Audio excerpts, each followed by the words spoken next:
Salut à tous, c'est Lauriane et comme d'hab, on parle des toupies sorties sous Beyblade X. Aujourd'hui, je vous parle de Nightlands 480 HN pour High Needle. C'est une toupie à rotation droite de type défense et bien entendu sortie sous le système Beyblade X. A ce jour, c'est une toupie qui est disponible seulement sous le BX13 et bien entendu, il s'agit d'un booster. Sa représentation mythologique signifie tout simplement la lance du chevalier. Rappelez-vous ma vidéo avec Night Shield où je vous parlais justement de ma théorie avec l'équipe Pendragon. À voir si ça se confirme par la suite, mais en vrai j'aimerais beaucoup que ça se confirme. La propriétaire de cette toupie est bien entendu Nine Arrow Multi, qui possède beaucoup de toupies, et il y a une théorie qui disait qu'elle pouvait posséder jusqu'à 7 toupies, donc j'espère qu'il n'y aura pas 7 toupies totales d'évolution de Night Shield. Enfin, ça ferait beaucoup d'évolution quand même. Le Blade Nightlands, il fait un total de 32,78 grammes, sa hauteur est de 13,3 mm et sa taille maximum est de 46,3 mm. Et bien entendu, c'est un Blade à rotation droite. L'avatar nous regarde de face, représentant un chevalier du XVIe siècle. Il aborde des jolies couleurs vert turquoise et un centre assez violet. L'harmonie globale des couleurs est vraiment très réussie. Il s'agit d'un Blade avec le poids orienté vers l'extérieur, accentué par des points d'impact à 3 extrémités.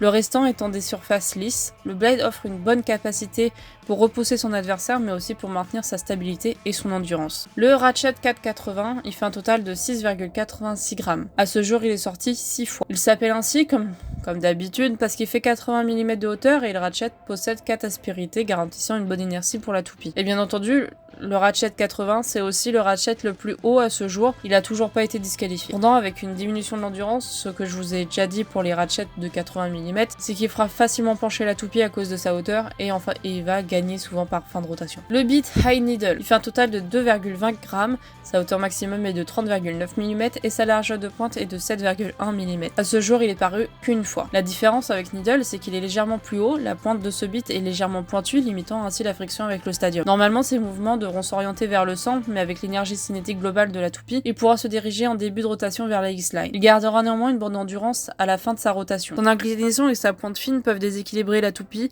face à des coups assez violents, il aura des difficultés à se redresser facilement. Cela offre un avantage contre les attaques Upper, l'inclinaison pourra faire un barrage redoutable. La tige du beat ne possède pas d'épaisseur supplémentaire, le taux de burst sera donc plus faible que les beats qui en sont équipés. En conclusion, c'est une toupie qui fait 41,86 grammes et une hauteur de 38,5 mm. Contre Nightlands, on va tester Drain Sword.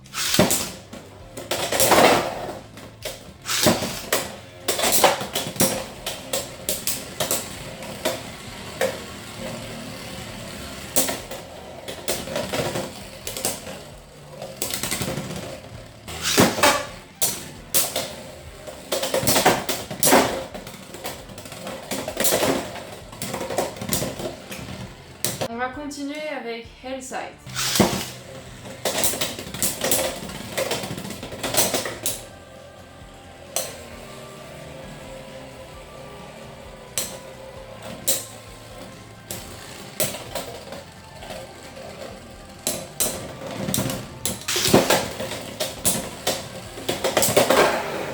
Nightlands contre Shark Edge.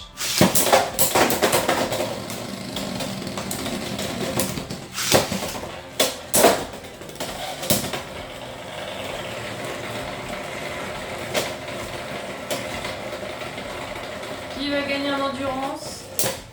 Ah, elle est redescendue.